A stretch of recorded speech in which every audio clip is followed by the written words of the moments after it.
Well, we're speaking here today as part of Politics Talk with Regina O'Connor, who's a policy advisor with the ALDI political group. Regina, thank you very much for agreeing to speak to us. Regina, I suppose I'd start by just putting a question to you, just to describe, I suppose, the nature of your work, what your day-to-day routine looks like, and I suppose outlining where you've come from to reach the current position that you're in now. Okay, I'm, as Killian said, a policy advisor with the ALDI group. Having come from the UEN group, where Fianna Fáil were centre stage as such, with Brian Crowley as chair, I am a policy advisor on the Legal Affairs Committee, which basically means I'm advising the 84 MEPs.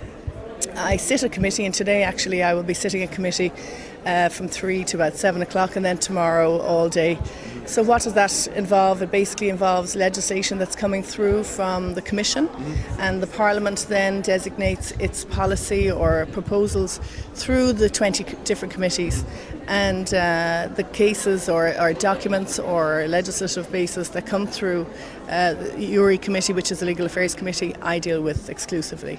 So today, for example, we're dealing with EU rules on possible organ transplantation. Right. We're looking at where the EU will try and support more enforcement or judgment, for example, where there's maintenance issue with children. So where there's transnational issues, where the EU can help, say if there's an Irish mother, German father, and the German father's absconded without any maintenance, we'll be looking at those rules today.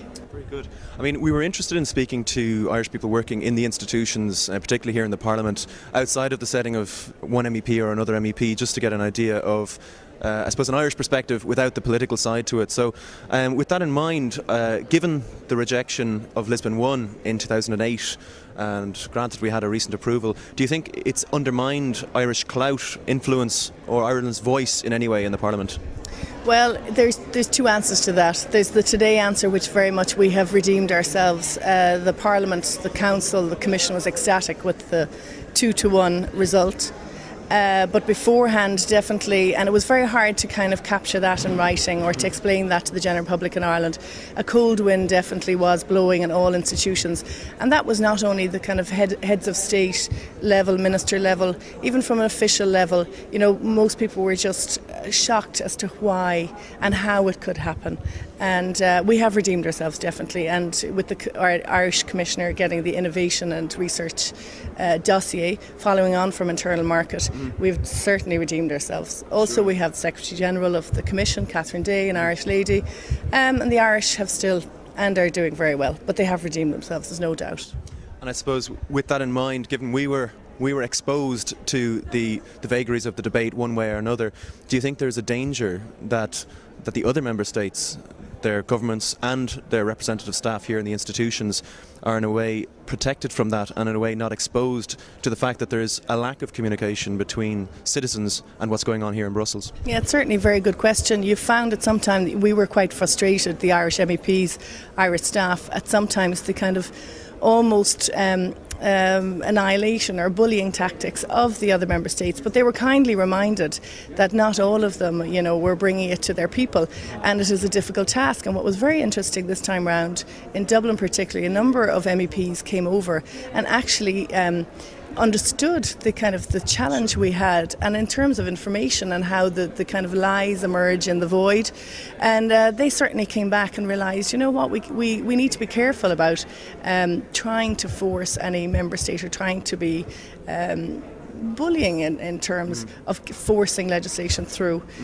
Definitely the list system in the cross-party or cross-nation election systems is definitely a gap. There is a gap emerging between the citizens and the MEPs and the institutions, and the EU is very aware that that gap has to be filled.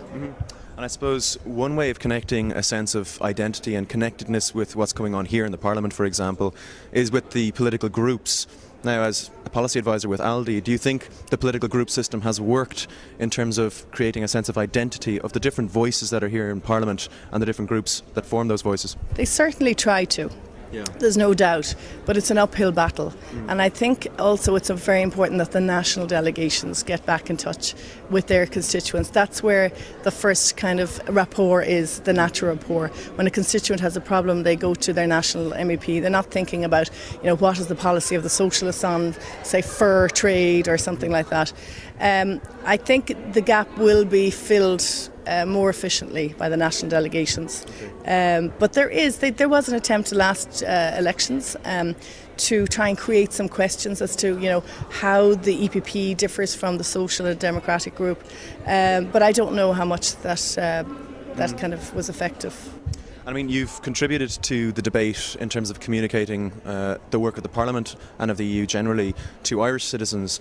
Would you like to outline maybe the sort of central thesis of your recent work in this area? Well, basically, it came out of my frustration at Lisbon 1 and how the lies had been so effectively swallowed by people.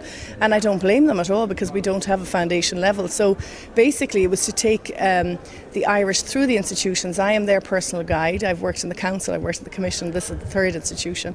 And I'm taking them as I would a visitor group through the institutions and give them a sense of how their Team Ireland is working for them across the institutions and how they can use their MEPs. They elect their MEPs, they pay their MEPs, and they should use them more, certainly.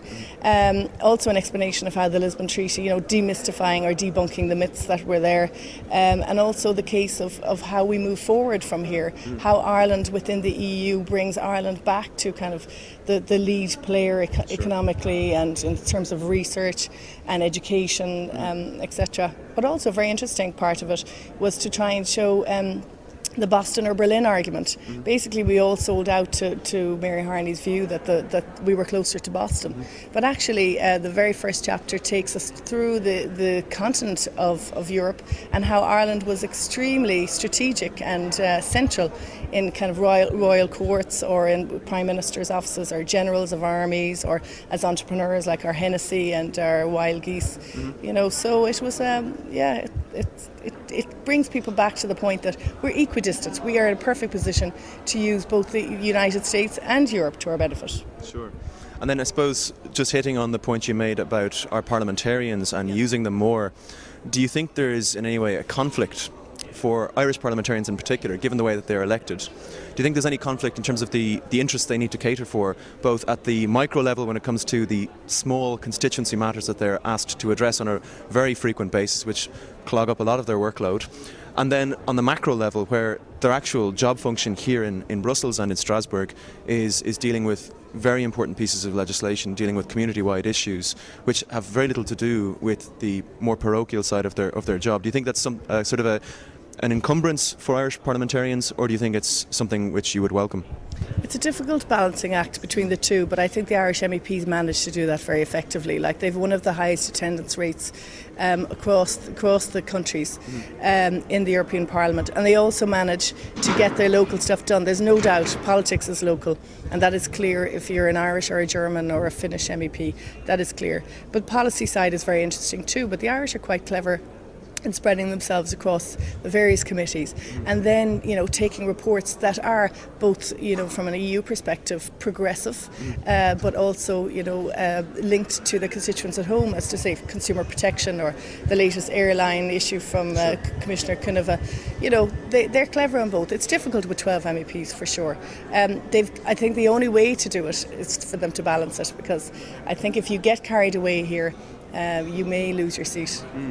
And I suppose finally, I'll just turn to your own perspective on your working life here. I mean, what would you outline as the best and I suppose then the worst side to working here in the Parliament? The best thing is certainly the international aspect. There's no doubt, but there's an international it's a political powerhouse here. And you can definitely, if you're quite clever and strategic as MEP and as a staff and as press, really come to the fore here. And the international aspect is great. We're moving paper here sometimes more than instead of moving tanks, and that we also have to go back to the peace project. That through interpreters and translators, all of these MEPs from 27 member states are able to communicate and to move forward. So it's certainly it's very interesting politically as a powerhouse, but also culturally, where really former wars are now now been substituted by legislative peace as such. The worst thing, it's hard. Sometimes you miss Ireland. In terms of the Parliament, sometimes it can be bureaucratic. There's no doubt, but you've got to be kind of strategic and get around that. Sure. That's great. Regina, thanks very much You're for very giving us welcome. your time. Wish you the best of luck with your current role. Thank you, Killian. Thank you. Thank you Cheers. very much.